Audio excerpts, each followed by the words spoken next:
of phantoms and monsters. They exist among us, and sometimes they win. Even the devil was an angel once. The world has its own rules, and these rules are not human. Some of us seek answers to the origin and existence of cryptids and the unexplained. Join us as we venture beyond the known and accepted boundaries. Welcome to our nightmare. I think you're going to like it.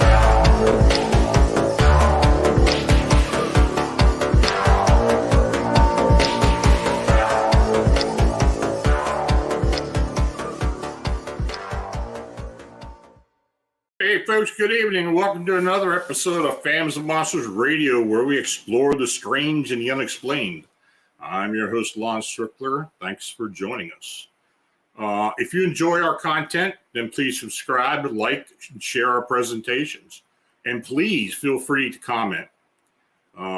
Super Chat is active during the show, so if you wish to show your support for Phantoms and Monsters Radio by clicking the dollar icon under the chat. And you can also support the channel by using the Buy Me a Coffee link. Your consideration is very much needed and appreciated. So tonight, Preston Dennett began investigating UFOs and the paranormal in 1986 when he discovered that his family, friends, and co-workers were having dramatic, unexplained encounters. Since then, he has interviewed hundreds of witnesses and investigated a wide variety of paranormal phenomena. He is a field investigator for the Mutual UFO Network, a ghost hunter, a paranormal researcher, and the author of 28 books and more than 100 articles on UFOs and the paranormal. Several of his books have been on Amazon's UFO bestsellers list. Preston's articles have appeared in numerous magazines, including Fate, Atlantis Rising, MUFON UFO Journal, Nexus, Paranormal Magazine, UFO Magazine, Phenomena Magazine, Mysteries Magazine, Ufologist, and others. He has appeared on numerous radio and television programs, including Midnight in the Desert with Art Bell, Coast to Coast AM, and also the History Channel's Deep Sea UFOs and UFO Hunters. His research has been presented in the LA Times, the LA Daily News, the Dallas Morning News, and other newspapers. Preston has taught classes on various paranormal subjects and lectures across the United States. He currently resides in Southern California, and his website can be found at prestondennett.weebly.com. Also, Bernadette Daniel is an investigator and researcher at Phantoms and Monsters Fortean Research. She's joining me tonight as my co-host and will soon be premiering her own show, A Paranormal Life, on Phantoms and Monsters Radio. So, Preston, thanks for joining me tonight. Hey, my pleasure. Thanks for having me on. So, before we start out, I did want to ask you a question about something that recently came up. And I don't know if you heard about it, but the Calvin Ufo Photo from Scotland in 1990. You aware of that? I am. Yep. That's all the buzz right now. Yeah. You know, I wrote an article about it today. It's kind of interesting because it's one of those deals that had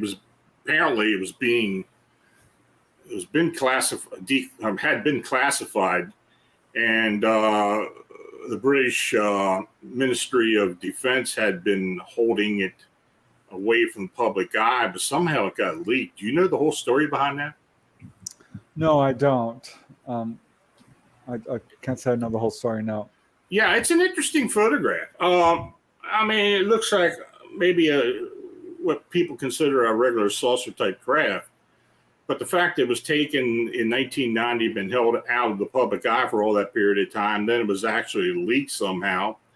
Then a journalist got wind of it, and then the Daily Mail actually published it in their newspaper in recent weeks. But yeah, it's an interesting photograph. It was a photo of part of an airplane that was apparently trailing this thing, according to the two gentlemen who had been there to witness it. So I just wanted to make folks aware of that. But if you want to read anything about it, it's up on the blog now. But it's an interesting photograph. I think it's one of the better ones I've seen. How about you?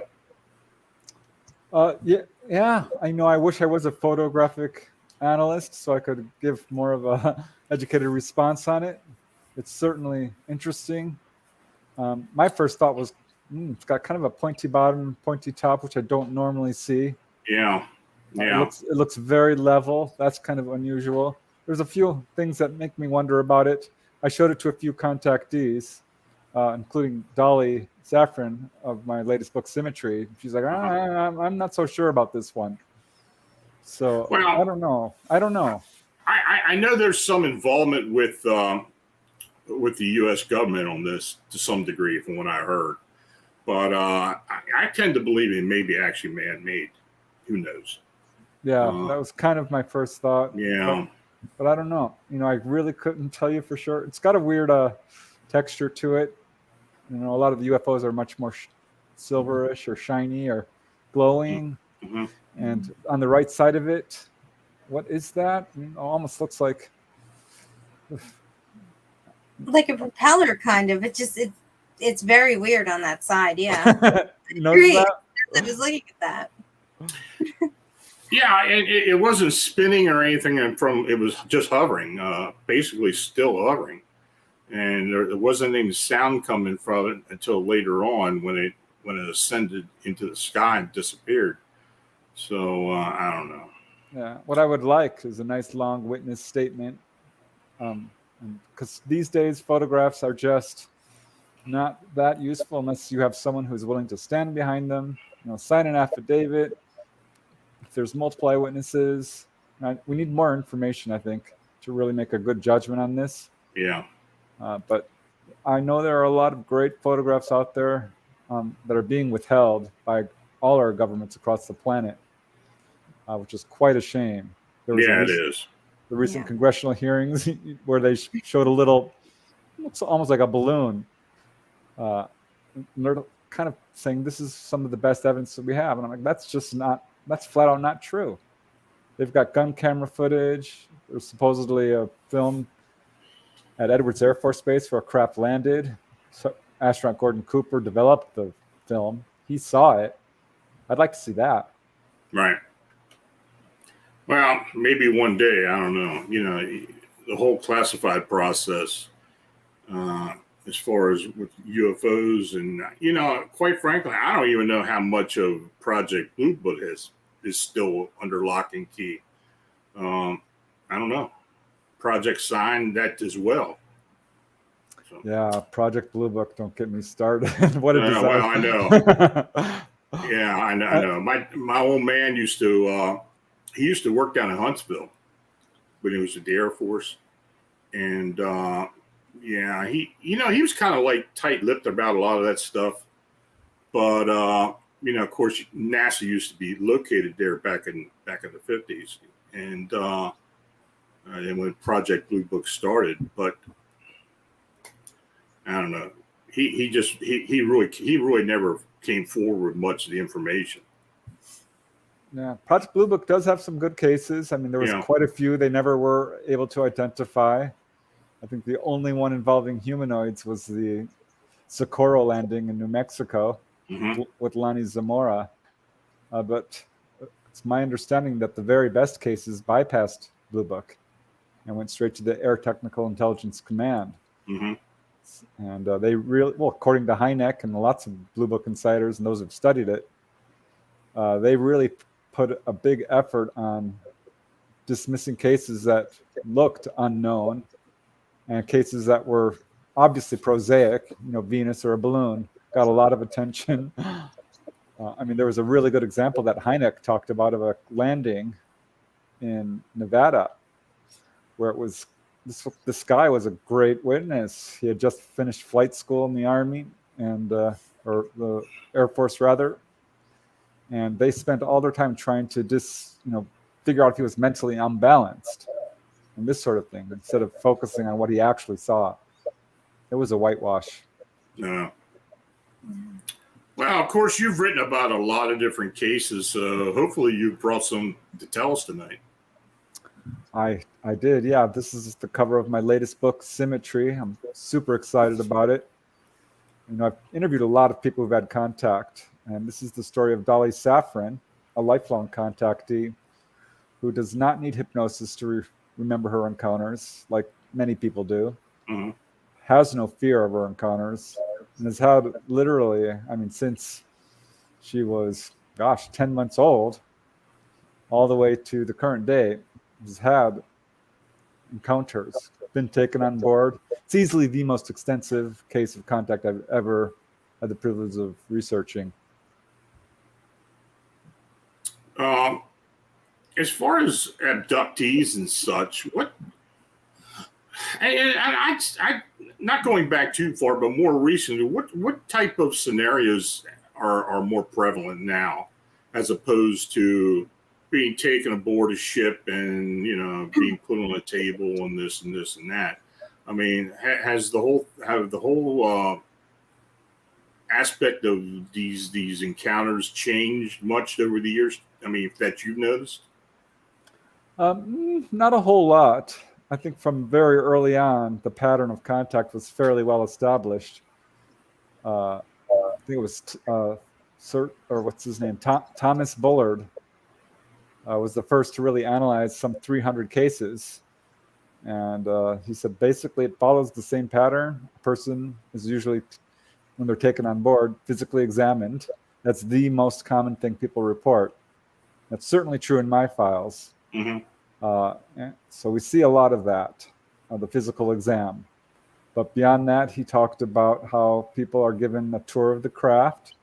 That's certainly quite common. People are taken to perhaps the engine room, and the ETs will explain, this is how we operate the craft.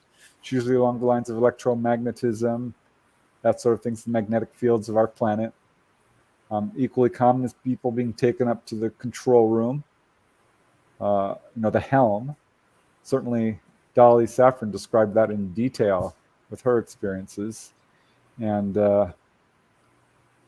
beyond that, people are taken to the observation deck, I guess you'd call it. The craft will turn transparent. This is very common. They'll show you the moon. They'll show you, Saturn or a star field or Earth down below. So these are the sort of events that people experience over and over and over again. At some point, they will have a little conversation with you, which if you're not like paralyzed in fear, like, hey, just let me go. They will talk about, often spirituality in some way, healing perhaps, or past lives, or out-of-body travel, or this sort of thing. So yeah, it follows a fairly set pattern, which we've seen since really the early 1950s all the way to the present day. What do you think their objective is, or what maybe their agenda, if you want to call it that? Why are they abducting humans, and why? What's the reason behind it? What are your thoughts on that? Yeah, I mean, I think researchers have a pretty good handle on why they're here and what their agenda is. And what I found out certainly matches up with researchers like Barbara Lamb or John Mack and Edith Fiore, and there's a whole host of researchers out there. It's pretty clear one of their agendas is gathering genetic material. They follow family lines. They've been taking genetic material from both men and women for quite some time, and the agenda behind that is apparently to create what we would think of as hybrid children. I don't like to call it half alien, half human, because the more I research this, it's clear that we're very much genetically related to ETs. The Greys, essentially, from what the contactees are telling me, share the same sort of genetic material. The very common message is, we are, you are us, we are you, we are one. I hear that all the time. So that is a main agenda for sure. Another agenda is to warn us about our pathway towards self-destruction. And this is super common. I don't care if you're talking about the contactee era of the 1950s with George Adamski and Truman Bethram and Howard Menger and all those guys, Daniel Fry. They're warning people about nuclear proliferation. They're warning people about pollution, about our warlike ways, about greed and corruption, about destruction of the environment. This is coming from Greys, It's coming from human-looking ETs. It's coming from praying mantis, strange humanoids of all types. This is the main message. So that's an agenda. That's often why they take people down to the engine room. They're like, why do you use fossil fuels? That's not how we do it. There are other energy sources out there. I've heard this many times. I did a whole study of people who've actually gotten pretty clear instructions and tried to build energy-free motors and this sort of thing. So that's absolutely an agenda. And I think in addition to that, another major agenda is to wake us up to our own psychic abilities. And I've heard this, 3 or 4 times, the same exact words. This is our gift to you for what you have given to us. And they will awaken a person up spiritually. They will teach them how to do perhaps astral travel, hands-on healing. I recently was like, I found like 4 or 5 contactees who physically levitated. Mm-hmm. So I started looking into it. That happened to Stephen Greer, to Whitley Strieber. Ray Hernandez has a case. I talked to another guy, a contactee. I mentioned him. I'm like, I don't suppose you've ever levitated. He's like, yes, as a matter of fact, I did. I mentioned that to Dolly Safran, subject of my latest book, just kind of on a whim, because she hadn't offered this information. A lot of the times, contactees are a bit tight-lipped about the stranger aspects of contact. And she's had levitation. But this just goes to point towards how very much the ETs are trying to wake us up to our abilities of telepathy, past life recall, all of these things that we call superhuman or supernatural abilities, which aren't. They're not supernatural. They're totally natural. Just we've been dumbed down and drugged up and enslaved and told, distracted. And there's a whole fear agenda in the media. And for that matter, our governments or the 1%ers, the food and drug, what I call them, military industrial complex, the people behind the cover up, they know who they are. They are putting forth a false alien threat narrative. They're not here to take over or hurt us. I don't have any good evidence of that. It can be very scary to be taken on board. I am not going to tell people, that your experience was positive when they're, having nightmares and PTSD and didn't like it at all. But the fact is, I have pretty much 0 cases of what I would call sadistic behavior or intentional infliction of pain or torture. It's not like we do to each other. Right. I mean, we kill people in large numbers daily. They don't do that. That's not their agenda. Anyone who looks into the evidence for objectively for any period of time, there's no evidence they're here to take us over. They've been around for millennia. They're not here to inflict pain or scare us or hurt us. It's the opposite. Their agendas are basically to heal, to guide, to teach, and to wake us up to who we are and what we're doing to our planet. Do you think the powers that be here on Earth understand that? Oh, yeah. Yeah, I think they do. I think to them, it is an alien threat. It's a threat to their power structure. Sure. It's a threat to their control over the masses. It's a threat to the fact that if everyone woke up and realized, wow, we have friends out there, we don't need to live the way we're living, enslaved and so forth. Yeah, they know all about this. I think they know far more than the average person. They've been studying. They have access to the hardware. They have the craft. They have the bodies. I think they know exactly what's going on. But from a military standpoint, when you have these things, shutting down our nuclear weapons, such as Malmstrom incident, just one, which I'm sure you've heard of. This is, from a military standpoint, concerning, to say the least, for them. But, the idea of using nuclear weapons to fight is so ludicrous. It would kill everybody on this planet.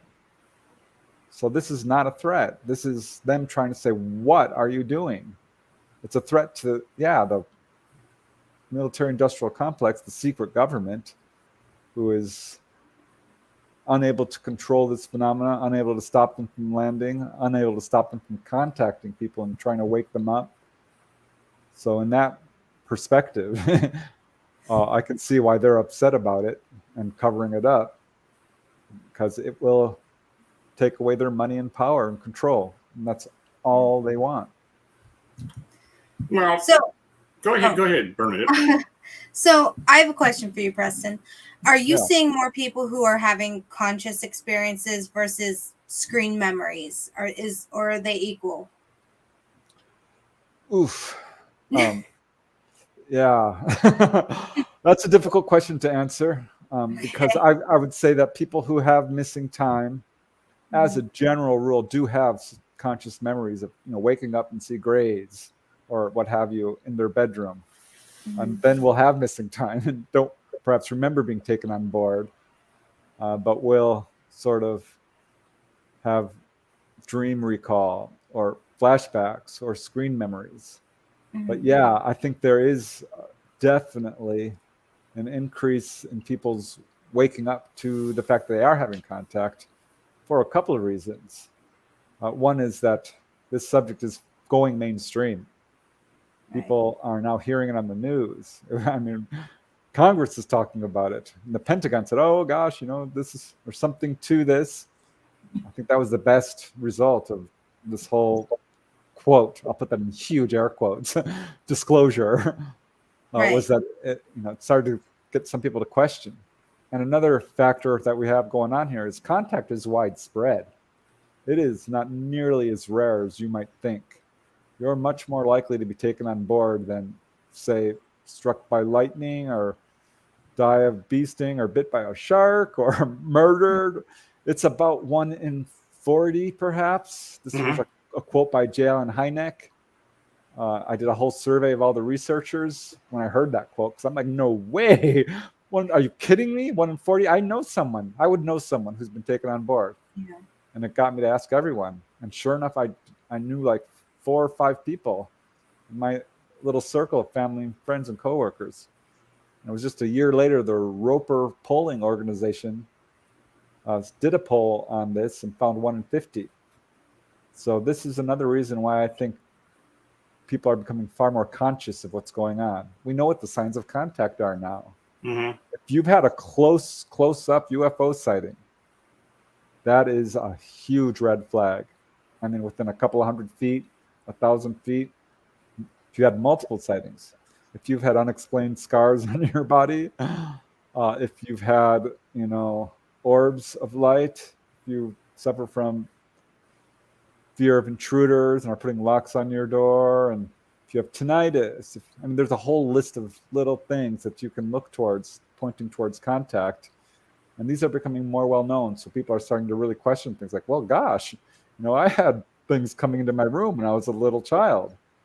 That's another big red flag. So yeah, Bernadette, I think, yes, people are really beginning to wake up. And once you start waking up to contact and considering it, that's when you start having not so much missing time, but a fully conscious experience. That's very fascinating, yeah. Do you think that the government or the military or whoever on this planet or our Earth plane, do you think they like keeping it, the whole alien UFO subject, on a conspiratorial level? Oof, I wish I knew for sure. From what I understand, this is not really my area of expertise. I'm usually focused on contactees. But I try to follow all of this because, boy, this subject has layers and layers and rabbit holes. There's no doubt there's a cover-up. I'll say that flat off the bat. It's demonstrable. It's provable. This is not speculation. And I think that this is a policy they adopted from the very beginning. And because they were so freaked out with incidents like Roswell and the Aztec crash and the Battle of LA and the Cape Girardeau crash retrieval incident, that was like 1942 or something, 41. So from the beginning, they were covering this up, and I think that they really wanted to because they didn't understand it, and they couldn't quite, fathom what we were dealing with here. But as time went on, it's my understanding a lot of the people within the cover-up community, people who are involved in this, wanted to release it, and that there's something of a push-pull, a little bit of a tug of war between the old guard and the new guard. The people who are, slowly dying off now are the ones who want to keep it secret. We have an enormous number of whistleblowers who have worked within this community who are coming forward and saying, listen, I cannot go to my grave knowing this information is being covered up. So I think there's a lot of them who are very unhappy with how this subject is being treated. Mm-hmm. And these are people with high levels of, in the military. We're talking, look at Colonel Corso of the day after Roswell. Mm-hmm. He's just one example of quite literally thousands. I mean, there are many, many hundreds for sure, but I think it's closer to thousands of people who are like, I'm done. I talked to a guy myself who actually contacted me on his deathbed in a hospital, mm-hmm. who was a civilian contractor and had a job at Edwards Air Force Base. And boy, did my ears perk up when he said Edwards. Because if you know this subject, you know about the 1954 meeting at Edwards with Eisenhower and the ETs, mm-hmm. the 1965 incident where the UFOs came down over Edwards and were caught on radar and buzzed that base all night long. I mean, there's 100 cases over Edwards. And in a nutshell, this guy was on an employment job at Edwards and was walking across the tarmac there with his employer when he passed a hangar and heard this low buzzing noise and looks in the open window and there's a UFO floating, levitating. Says it was the size of a small sports car, perfectly silver, saucer shaped. Turns to his employer and says, "What the heck is that?" And his employer puts his finger over his lips and says, "Shh, I can't talk about it." And became very angry when he persisted. And that's where it remained for over a year until the job was done. A year went by and the same employer called him back, said, "It's an emergency. I need you for a job right now. Can you please do it?" And the guy I interviewed said, "No, I'm not doing it unless you tell me what we saw that day last year in that hangar." And his employer said, "Okay, I'll tell you," but after they got drunk together, having great, he says, "Okay, I'll tell you, but you can't tell anybody." And he said that what you saw was not a UFO. It was not an alien spacecraft. It was reverse engineered from extraterrestrial technology.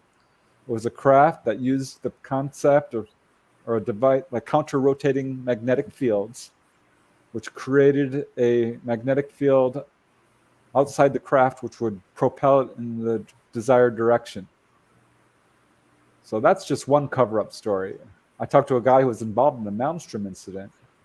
He heard it on TV. He's like, "Oh, I guess I can talk now."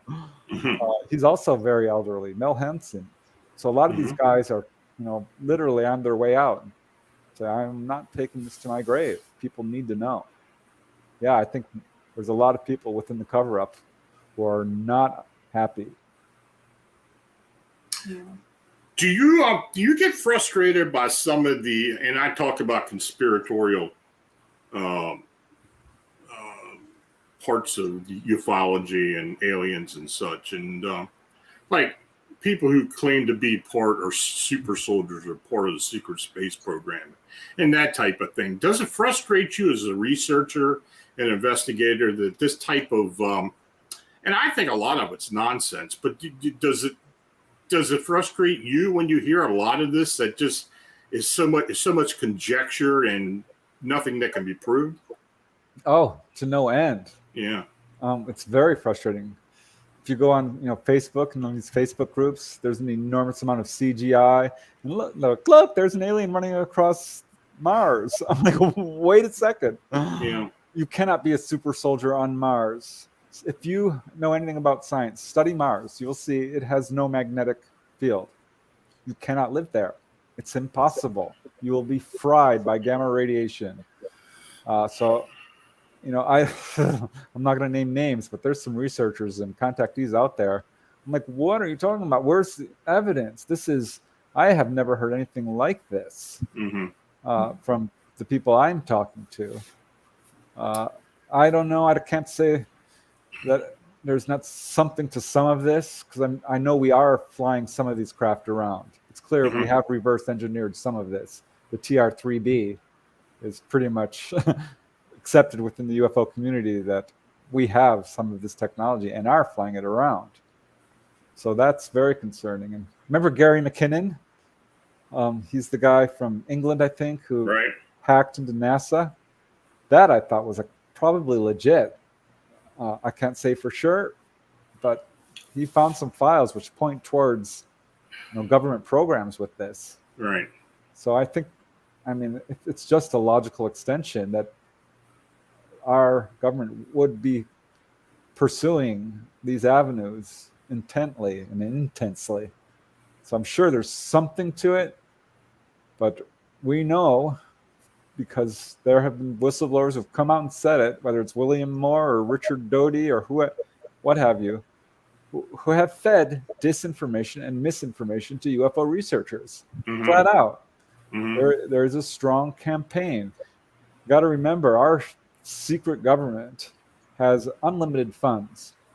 They are spending our tax dollars and have an enormous amount of time, money, and effort to debunk legitimate cases, to tell all witnesses you are either hoaxing, hallucinating, or misperceiving, to muddy the waters in every single way they can. This is serious stuff. Leonard Stringfield, the crash retrieval researcher, he's talked to a number of people who are like right there when these things come down, and some of them who have gone forward have lost their lives. This is serious stuff. This cover-up is not a joke. Yeah, we have lost a lot of researchers over the years. Absolutely, under nefarious situations. Yeah, people talk about James Forrestal. Did he really jump out of that window, or was he pushed? Right, exactly. It's pretty upsetting. It's very frustrating, and I'm very upset with how our government and governments across the world are handling the UFO situation. It's certainly not, it's against our Constitution here in the U.S. Absolutely. They have no right to withhold this information, this technology. We don't need oil anymore, and they're withholding it for money and power and control. There's a million reasons behind the cover-up, but ultimately I think that's what it comes down to: money and power and control. Absolutely. That's what it is. It's so upsetting, because we could solve the so-called energy crisis, which is manufactured. The environmental crisis does not need to exist. The economic crisis is another manufactured thing. There's enough for everybody. There truly is. Yeah. And to know that like 98% of the wealth, 99% is owned by 1% of the population, that makes 0 sense. This is a situation that's untenable. And I think that's the reason behind widespread contact, is because ETs are like, you humans are crazy. Wake up. Elect world leaders that will actually lead. I love this photo. Robert Rinker. I know about this one. There's a lot of good photographs out there. This is one I believe is true, legit. Interesting. Yeah. Getting on a personal side, have you ever had an encounter? Now, I know you state that your family has, but have you ever had an encounter? Yeah, when I first found out UFOs were real, the first thing I did was like, have I ever had missing time? Have I seen anything? I started scouring my childhood. And there was one possible instance of missing time, but it's too vague for me to really say. But I got involved in this field in '86, really buckled down in '88. And I'm like, you know what? This is driving me nutty. I need to go out there and see one. This is crazy. If all these people are seeing one, I want to see one myself. So I went out in the fields at night.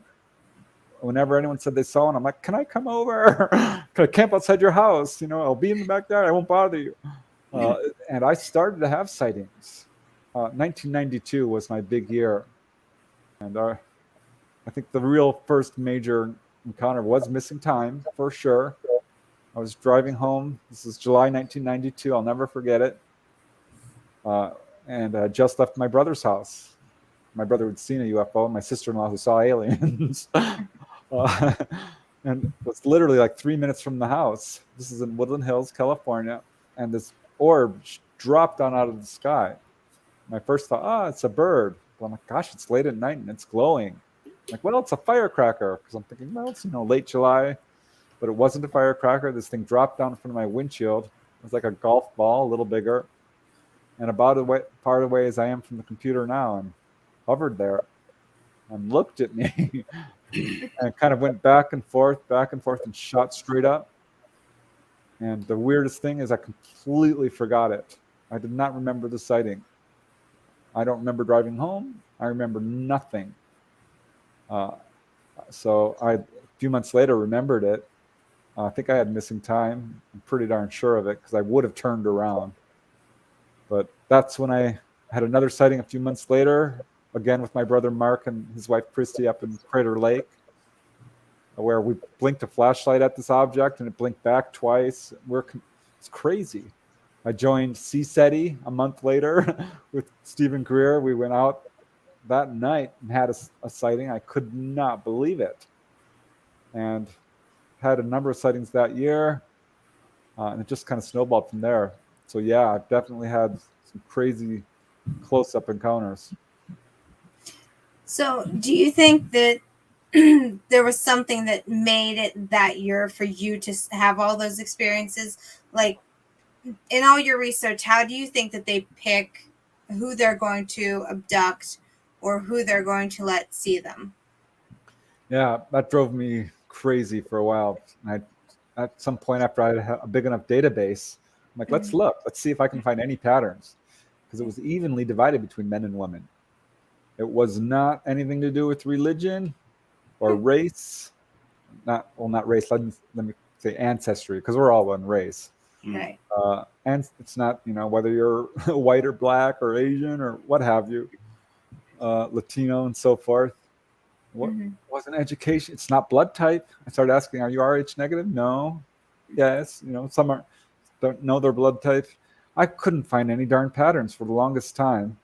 It became pretty clear, I should say, from the outset that if you have a contact, like taken on board, your parents probably have, or an aunt or an uncle or a grandmother. So that is a pattern. This follows family lines. And there are researchers who have cases stretching back multiple generations, 3, 4, 5, or more. So that is absolutely a pattern. Another pattern is like, who are they contacting? People who are, for lack of a better word, psychic. Because very early on, I learned interview techniques. I wasn't that good in the beginning. I just started asking very specific questions. I learned to leave it open and just let them talk. And I'd say, have you experienced anything strange? And they'd start talking from UFOs, and many of them have had near-death experiences. Astral travel, clairvoyance, precognition. This is part of this.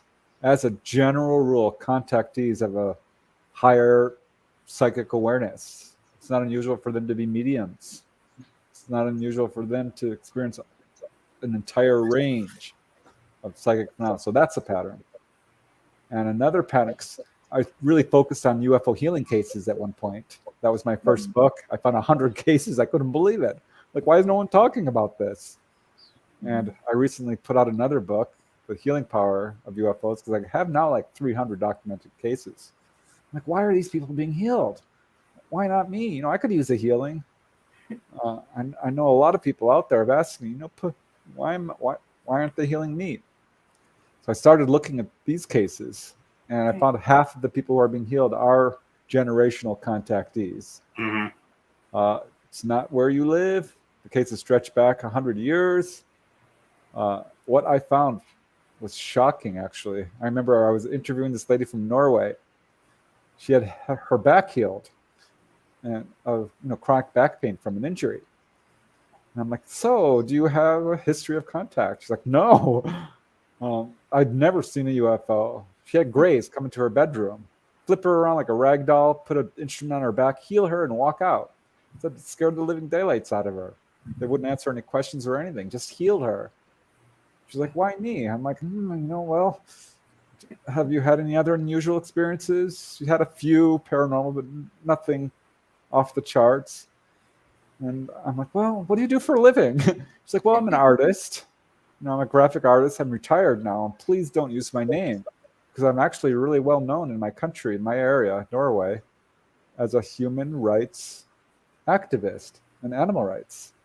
And that instantly rang a bell, because I started like, oh my gosh, that's like Michael Carter, who's pretty well known in this field. He fights against racism. He was healed of a blood clot in his leg. I thought, oh my gosh, John Hunter Gray, he had a healing. He's an award-winning civil rights activist. I'm like, wait, Dr. X, the case from Jacques Vallée, he's a doctor. Mm-hmm. And so I started like, oh my gosh, I think I found something here. I started looking at all my cases. And yes, they are doctors, they're artists, they're musicians, they're teachers.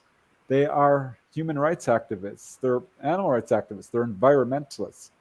They are people who are doing good work for humanity in some capacity. Police officers. It's kind of a loose pattern, but yeah, it absolutely. I see it now that I know what to look for. I'm like, this is these, and it goes beyond healing. So you see an enormous number of musicians who have had contact: Miley Cyrus, Demi Lovato, John Lennon, Sammy Hagar, Sting. The list is amazing. The Moody Blues. It's crazy. Do you think that there's an ancestral DNA connection as to why this does continue on with families? I mean, is there specific, and I don't know if you have any evidence of certain DNA or certain traits, but do you think there is a possibility that's what's going on? Yeah, I started to focus on that a little bit because, we can do it. What's that? Ancestry.com, things like this. And some of the contactees have had their genetic charts done. Mm-hmm. And it's really interesting because those who have says, I don't know if you realize this, but I've got all genetic lines in me. Asian, South Pacific, Black, Native American. Others will often say, my family goes back to the original lines. I've had a number of people that are directly connected to world leaders, presidents, royalty. One guy, Don Anderson from Utah, had his genetic chart done. He says, I suffer from a very rare condition. Gosh, what's it called? I forget the actual term, but almost all his genetics comes from his dad, which is very strange and very unusual. And yet there are a number of cases like this in the literature. There's a lot of cases of twins who have contact. Mm-hmm. So there is a genetic focus here. And I think what the ETs are, I think the case that really kind of underlined this for me comes from Jim Law from Gainesville, Florida. A contactee who's not very well known, but he's gone public and done a couple of lectures here and there. He has had contact his whole life. The Greys came in. He's pretty much over the fear at this point. He's like, if you're going to take me, heal my hernia. And they're like, oh, we know of this condition which you speak, and we will repair it. It's almost a direct quote. Slightly paraphrased, but that's what they told him. And it's like, why are you contacting me? And they said, we are interested in your genetic potential to live a long time. And that really fascinated him, and me for that matter, but him because his grandfather is 106 and still kicking. And he's got many long-lived relatives. So this points towards ETs doing what John Mack called upgrades. And we see this in case after case. I've talked to a number of contactees who go to the doctor, like, the doctor told me I have lungs of a teenager and I'm 80.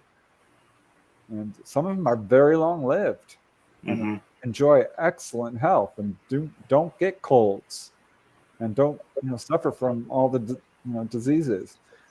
This is not completely universal or without exception, certainly.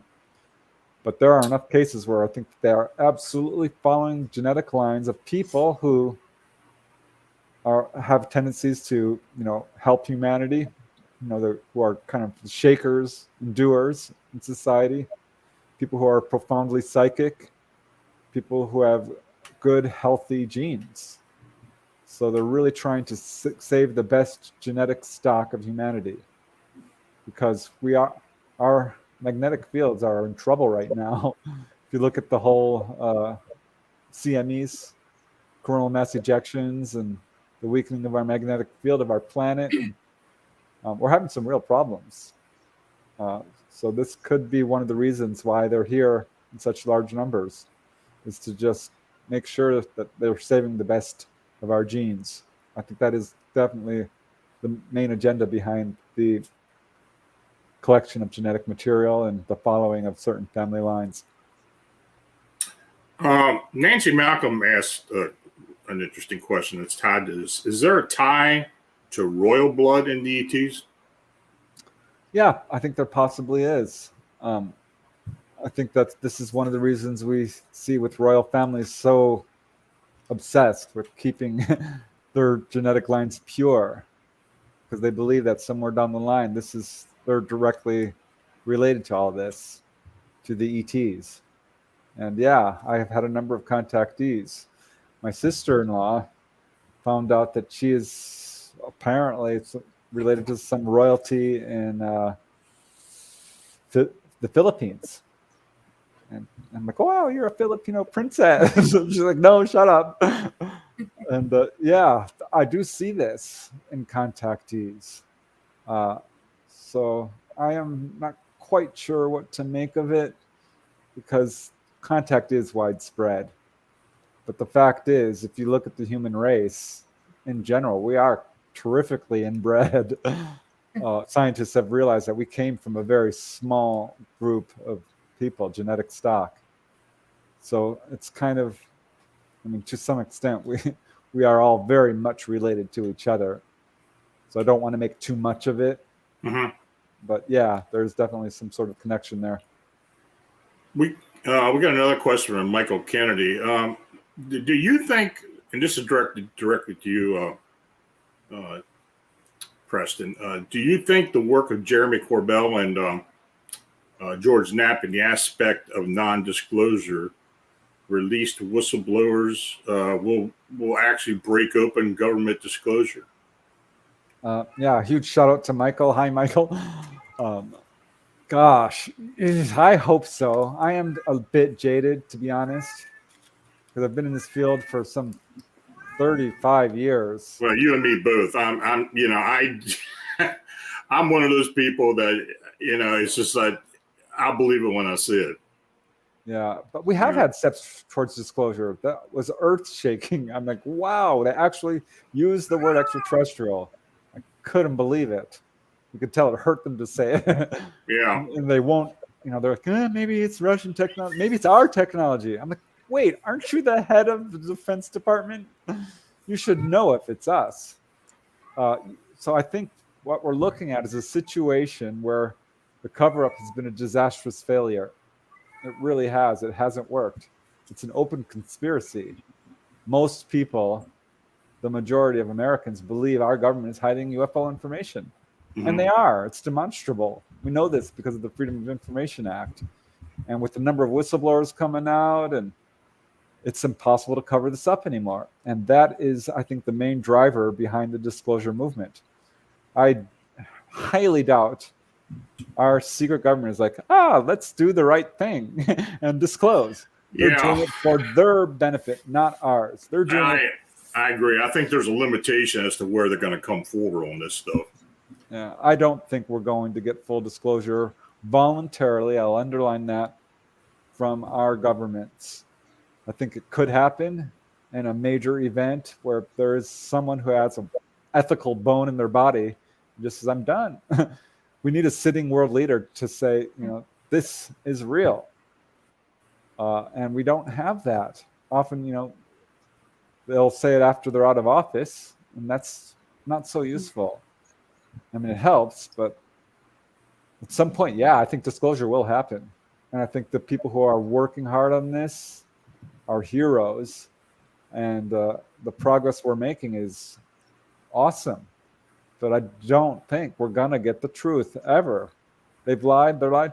That recent congressional hearing was filled with lies. Mm-hmm. If any one of those senators that picked up one single UFO book, they would have asked much better questions. Absolutely. I was thinking the exact same thing when I was watching. I mean, there's no way these guys have no idea what the hell they're talking about. Yeah. Yeah. When they asked, have we ever shot at these? And what was his name? Daley and Moultrie, the two top defense guys. But no, real quick. I'm like, ooh, what about the Battle of LA? What about 1952, where there's hundreds of cases where we shot at them and lost pilots? That was a flat out lie. Have you ever heard of Malmstrom? They're like, well, no, we've got no reporting on that.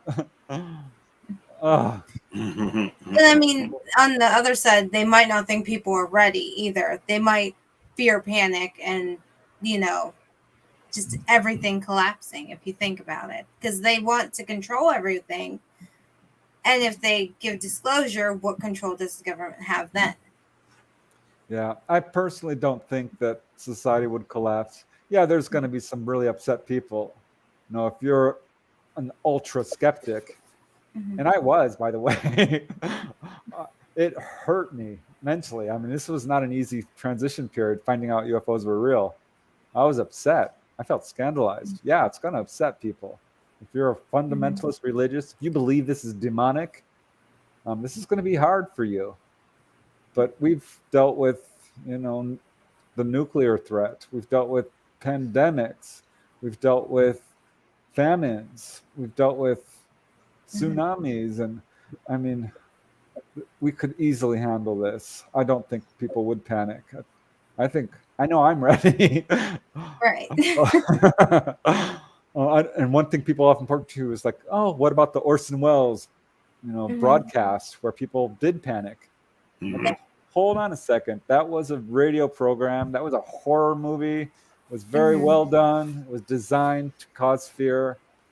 No, I don't think that's how people would react at all. I think we're ready, and I don't think that the government thinks we would panic. I think they know we would embrace it. That's their fear.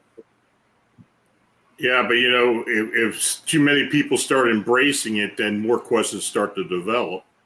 And then I think they're going to be more afraid that what they're going to have to go beyond what they're willing to tell us. Exactly. It's funny that congressional hearing was all about sightings. Look, we have 144 sightings. Hey, look, now it's over 400. I'm like, sightings? What about landings? I know of 50 landing trace cases right off the bat with actual hard evidence. You're not studying those? What about Betty and Barney Hill? Travis Walton, Charlie Hickson, Calvin Parker, Betty Andreessen, Whitley Strieber, Mona Stafford. We can go on and on with the number of contactees. Raymond Moody, or not Raymond Moody, Charles Moody. These are cases which are being completely ignored. Why? They opened up a can of worms. So their questions are going to start being asked about not only landings and direct contact, but let's face it, crash retrievals. They were asked about Roswell, or they offered it actually. They're like, oh, I know about the myth of Roswell, the stories, and they just completely joked their way through it. I'm like, that's no joke. There's 400 witnesses. There's 100 books on that case. Did you know that? 100. I've got 10 of them. I'm like, that's it. I think But yeah, there's 400, 500 witnesses. It's a good case that will not go away. And it's one of hundreds of cases of crash retrievals. It's not just Roswell. There's there's a lot of them out there. Paradise Valley crash, the Kecksburg crash. I mentioned Cape Girardeau. There's a lot of them. Yeah, there's no shortage of reports that I'm getting. I mean, and of course, we're going to get a little bizarre sometimes, but when you start going over them, you got to wonder. I mean, how much of this is really true? How much do they believe it's true? Or but there's definitely something going on, and I don't know. I mean, I guess it's going to come down to. And like I had in my book, alien disclosure is basically we're going to start believing experiencers and looking more deeply into what they've gone through, and just not worry what everybody else thinks about it. Yeah, it infuriates me when people say there's no evidence for ETs. Yeah. Well, wait a second. Going beyond the photographs, the films, the radar returns, the landing trace cases, and the medical evidence of injuries and healings. Let's look at some of the implant removal cases. With the research of Dr. Roger Lear and others. This is smoke and gun evidence. I mean, how much evidence do you need? It's ridiculous. The case that investigated by Ray Fowler, the Allagash incident, the Allagash War with Jim and John Wiener and the other two guys. 4 people taken at once. That's a multi-witness case. The evidence is there. Yeah, it is there. It is there. I mean, I don't mind anecdotal evidence.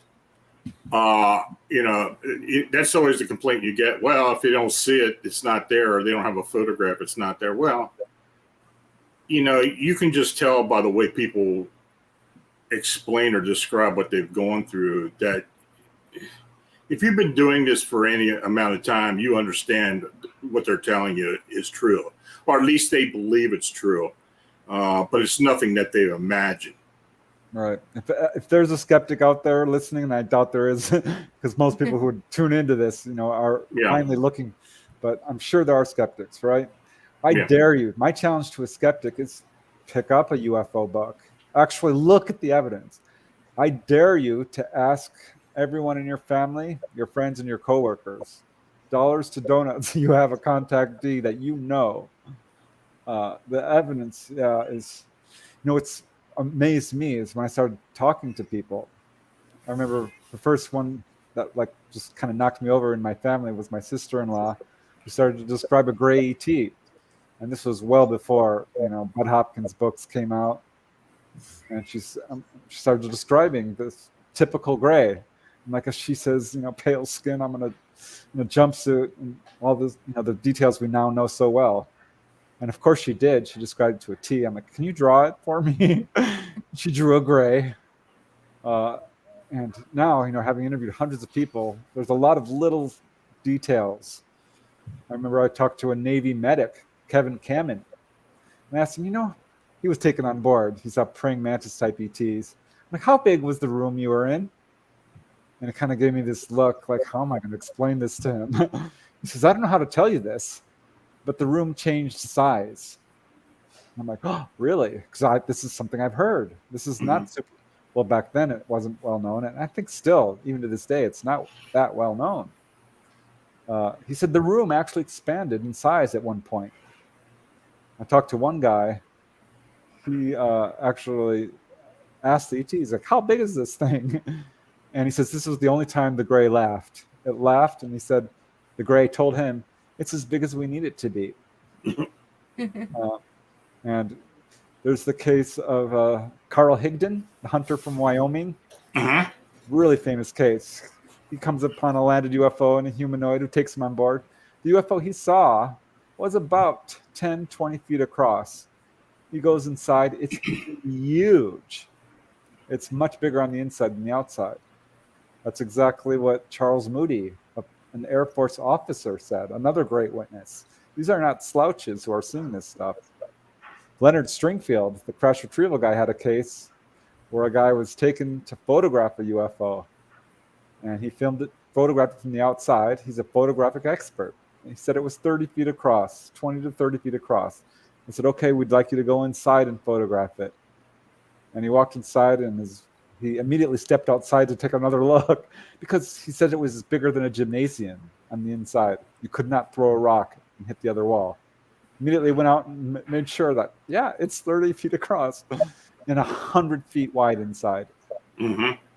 So these are some of the details you hear as a UFO researcher. And there's a lot of them that absolutely clinch it. There's no way people could know this. A very common detail people will say is, I'm like, was it, well lit inside? And they're like, yeah. I'm like, where's the light? What kind of light? I don't even know how to tell you this, but there was no actual light. There was no lamp. It was just completely lit up inside, coming from nowhere. And people who are unfamiliar with telepathy will say, you're going to think I'm crazy, but they were speaking in my head. Telepathy, it's universal almost with a contact. There's an enormous number of details that people could no way know. They're living on different parts of the world. As a rule, a lot of these contactees will not touch a UFO book. When I got in this field, there was maybe 20 books on the subject that you could get a hold of. Mm-hmm. There was not like it is today.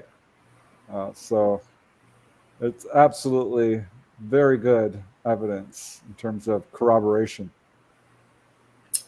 So Preston, tell folks how they can get a hold of you and where they can get your books at.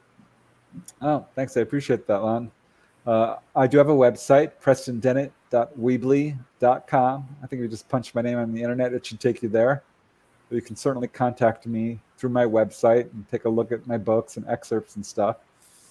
And my books are available on Amazon and other online retailers. I'm on Facebook. You can message me if you want. I have a YouTube channel. I'm trying to put out my research for those who don't have the time to read. My books are on Audible. I'm trying to get the publishers to cooperate. So more and more are getting put on Audible. I'm on Instagram, Twitter. I'm trying to do more of the social media thing. So yeah, this is an important subject. I really think that the shows like you're doing are far more important than people realize. This is going to change the world, and we are on the brink of a huge sea change in society. So, well, Preston, I appreciate you coming on tonight, and don't be a stranger, and we'd like to have you come back at some point, and you have a good evening. Thanks very much, Lon. Thanks, Bernadette. I really Thanks, appreciate it. It was fun. Anytime. Mm-hmm. Bye. Night. Bye. Now, if you have a sighting or encounter report that you'd like to be considered for a personal report show, or even post on Phantoms and Monsters, feel free to forward to my email at lonstrickler@phantomsandmonsters.com. If you have an unexplained encounter or sighting, feel free to contact me through the Phantoms and Monsters blog site. I want to again thank my guest, Preston Dennett, for coming on this evening. And I thank Bernadette McDaniel for joining me tonight as my co-host. And thanks to each and all of you for watching and chatting. If you made a super chat donation, it's truly appreciated. Your support is what makes all this possible. So please like, subscribe, and share, and leave a comment. So next Wednesday at 9 p.m. Eastern, we will schedule another personal reports presentation. I'll have that posted this weekend. And then next Friday, I welcome back W.T. Watson, who will be talking about his new book, Canadian Monsters and Mysteries.